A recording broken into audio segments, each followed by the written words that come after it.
할렐루야.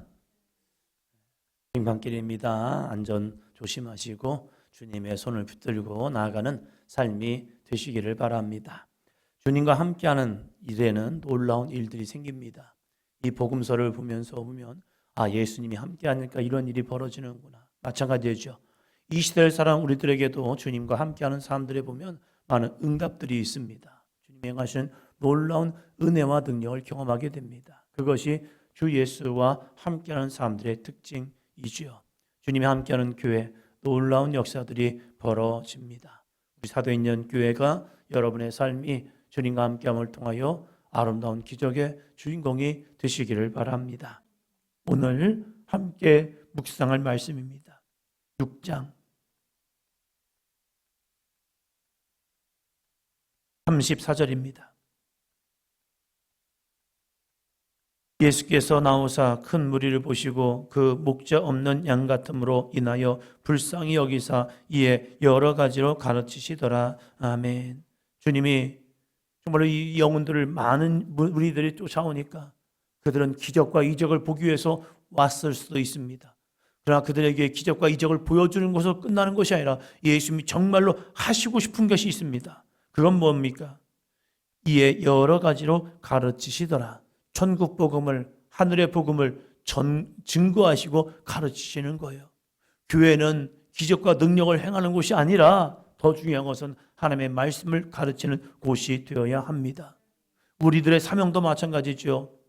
마태복음 28장 지상명령 말씀처럼 주님께서 우리에게 분부하신 모든 것을 가르쳐 지키게 하는 것, 주님이 우리에게 명하신 모든 것을 가르쳐 지키게 하는 것, 우리가 신앙생활이라는 것은요, 교회만 왔다 갔다 하는 것이 아니라 주의 말씀을 듣고 그 말씀을 배우고 그 말씀을 또 가르치는 삶까지 되는 것, 이것이 진정한 신앙생활의 모습이에요. 우리가 가르칠 때에 예수님을 닮아갈 수 있다는 겁니다. 배우는 것과 가르치는 것은 엄청난 차이입니다. 아니, 비슷한 거 아니에요? 비슷하죠. 그러나 가르치기 위해서는요, 영적 씨름을 합니다.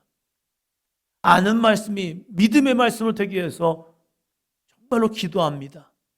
왜요? 아는 것으로 가르치면 능력이 나타나지 않거든요. 그러나 믿음으로 가르칠 때 능력이 나타나거든요. 그리고 내 안에 확신이 되지 못하면 좀 버벅거리게 돼요. 그러나 내 안에 확신이 되면요, 당당해집니다. 제가 만난 예수님, 내가 만난 예수님. 그러면서 말씀에 힘이 있다는 거예요. 가르쳐보면 압니다. 내가 믿음이 있는지 믿음이 없는지요. 예수님께서 이 많은 무리들에게 정말로 하고 싶었던 것, 그 영혼들이 불쌍하여서 목자 없는 양같이 방황하는 영혼들에게 주의 말씀을, 하나님의 말씀을 가르치며 나아갑니다. 그리고 날이 저물어 갑니다. 저물어 가니까 제자들은 걱정이 되는 거예요. 예수님은 열심히 말씀을 전하는데 뒤에 있는 사람들은 걱정이 돼요. 왜요? 먹는 것 때문에요. 이들이 날이 저물어 가니까 어떡하지? 이것은 빈들인데, 광야인데. 그러면 이들을 빨리 가서 먹여야겠구나. 그래서 제자들이 한 것이 무엇입니까? 예수님께 말합니다. 이곳은 빈들입니다. 날도 저물어 갑니다. 이들을 보내어서 각자 무엇인가를 먹게 합시다.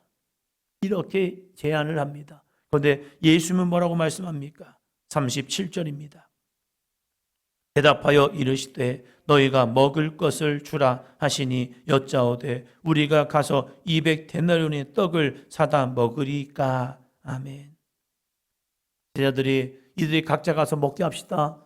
예수님은 아니, 너희가 먹을 것을 주라. 따라합니다. 너희가 먹을 것을 주라. 주님이 우리에게 이렇게 말씀하지 않습니까? 너희가 먹을 걸 주라. 교회에서 사역을 하면서 여러분들이 느끼는 것, 각자 보는 시야가 다르더라고요.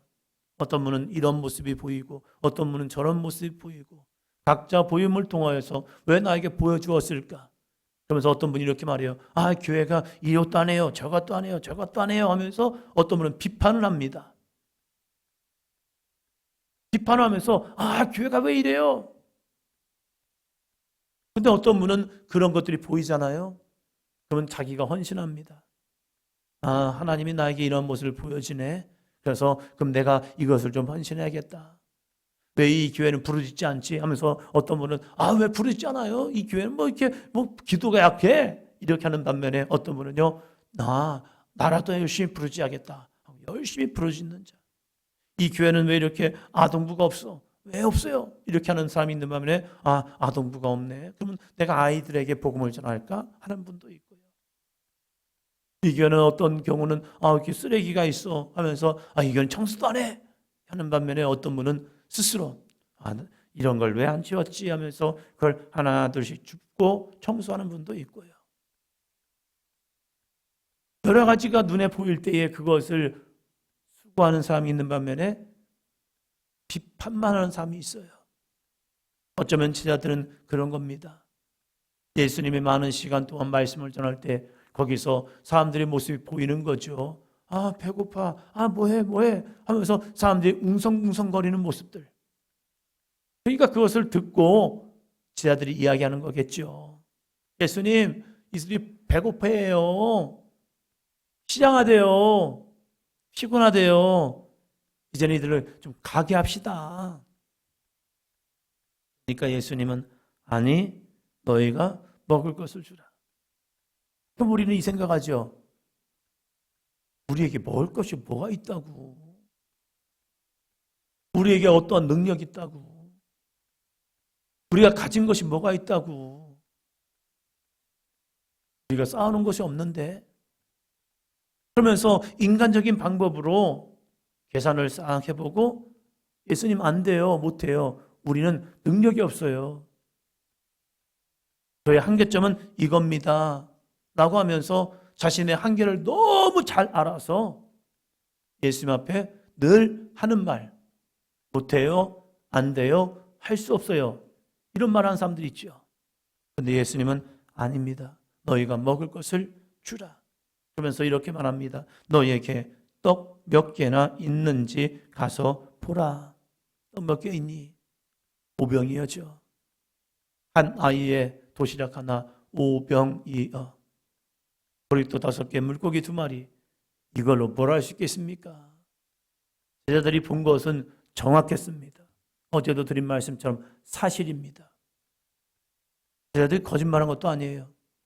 이들이 감추는 것도 아닙니다. 이들이 본 것은 정말로 사실이었습니다. 그런데 사실이 주님의 역사를 이루지는 못합니다. 그러면 우리에게 무엇이 필요합니까?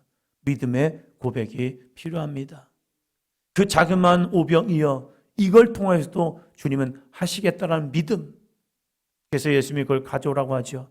그리고 그것이 예수님의 손에 들려집니다. 이때 역사는 시작되죠. 41절입니다. 예수께서 떡 5개와 물고기 2마리를 가지사 하늘을 우러러 축사하시고 떡을 떼어 제자들에게 주어 사람들에게 나누어 주게 하시고 또 물고기 2마리도 모든 사람에게 나누심에 아멘. 예수님의 손에 떡 5개와 물고기가 들려집니다. 예수님이 이렇게 하십니다. 하늘을 우러러 축사하시고, 하늘을 우러러 축사하셨던 게 무엇입니까? 하나님을 바라봤다는 사실이죠. 하나님의 능력을 바라보며 떡을 떼어 제자들에게 주시며 말씀하시는 거죠. 사람들에게 나누어 주라. 물고기도 똑같이 말합니다. 문제를 보는 것이 아니라 하늘을 우러러 보십니다. 우리들이 보아야 할 것은 내가 가지고 있는 능력이 아닙니다. 내가 가지고 있는 쌓아놓은 재물도 아닙니다. 내가 지금까지 걸어온 경험도 아닙니다. 교회가 바라봐야 할 것은 하나님의 능력입니다. 초기 기독교 무슨 능력이 있습니까? 선교사님들이 들어와서 복음을 전할 때 선교사들을 완전히 동물원의 원숭이 보듯이 바라보고 있고 도대체 그분들이 전하는 말씀이 정말로 막 잘 말씀을 전하는 것도 아닐 거예요. 왜? 한국어가 서툴죠. 의외로 많은 선교사들이 한국에 대한 비전을 가지고 들어왔지만 한국말을 그렇게 잘하는 사람들은 적었습니다. 통역사를 세웠고 말씀을 전해도 도대체 무슨 말 하는 거야? 이렇게 이 조선인들은 반응했을 겁니다. 그래서 말씀을 전하지만 통역하신 옆에 계신 통역사들이 있어서 그렇다고 통역이 뭐 정말로 매끄럽겠습니까? 얼마나 매끄럽겠습니까? 그럼에도 불구하고 그 말씀이 한 심령 한 심령에 들어가니까요, 주님의 역사를 이루었다는 사실입니다. 적은 1%, 2%의 믿음의 사람들이요 깨어서 하나님, 우리 조선은요 믿는 사람이 적어요, 없어요, 이 동네는 예수 믿는 사람들이 없어요, 이렇게 기도한 것이 아니라 주여 내가 여기 있습니다, 나를 보내소서, 이 믿음을 가지고 지역마다 복음을 전하였고, 내가 예수 그리스도를 믿고 내 친정을 위해서 기도하고 내 고향 사람들을 위하여 기도하고, 그래서 그들이 헌신하고 나아가면서 교회들이 세워졌어요. 저희 시골 교회도 옆 동네에 있는 주인이 은혜를 받고 자신의 땅인가를 기증해 가지고 저희 교회 터를 만들어 놓은 겁니다. 그 교회 터를 만들고 거기다 교회를 세우니까요, 저희 교회에 복음이 증거되기 시작하는 거예요. 저는 이해할 수가 없습니다. 1952년 6.25 전쟁이 끝났을 때인지 끝나갈 쯤인지 그냥 1952년인 건 아는데 언제 교회가 세워진지 모르겠어요. 전쟁통에 사람들이 얼마나 불안할까. 물론 38선 주위만 왔다 갔다 하는 시간이 많았지만 그래도 전쟁 중이잖아요. 전쟁 중에 그때가 교회를 세울 때입니까? 지금 내 재산을 나누어서 드려서 그때 교회를 세울 때냐 이거죠. 그런데 교회를 세웠습니다. 그 세운 교회에서 많은 성도들이 다시 모여서 또 그 지역에 저희 동네에 복음을 전하였고요. 그 당시에는 적은 걸 봐도 그 적은 걸 통하여서 주님 우리에게 역사해 주세요 라고 기도했습니다. 그러나 어느 순간부터 우리의 마음에는 적으면 안 돼, 작으면 할 수 없어, 이걸 가지고 뭘 하라고요 하면서 어느 순간에 주님을 바라보는 것이 아니라 문제만 바라보고 있다는 사실이죠. 오병이어만 보면서 이거 가지고 어떻게 먹여? 안 돼요 라고 하는 제자들의 모습이 우리들의 마음속에 들어와 있다는 거예요. 그러나 주님을 바라보는 사람들은요, 오병이어를 통하여도 따라합니다. 주님은 우리를 통하여 하십니다. 이 믿음이 된다는 거예요. 오늘 우리는 무엇을 보고 있습니까? 나 자신을 봅니까? 내 손에 들려진 오병이어입니까? 아니면 주님의 손을 맡기는 오병이어입니까?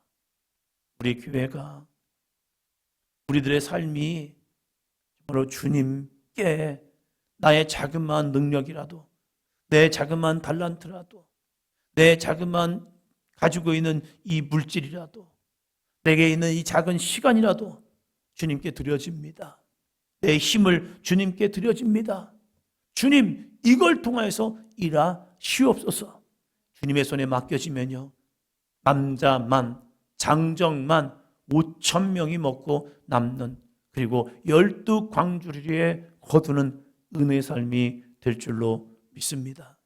우리가 주님 앞에 드리지 못해서 안 되는 것뿐이지 오늘도 주님은 우리와 함께 계시다는 사실입니다. 기도합니다.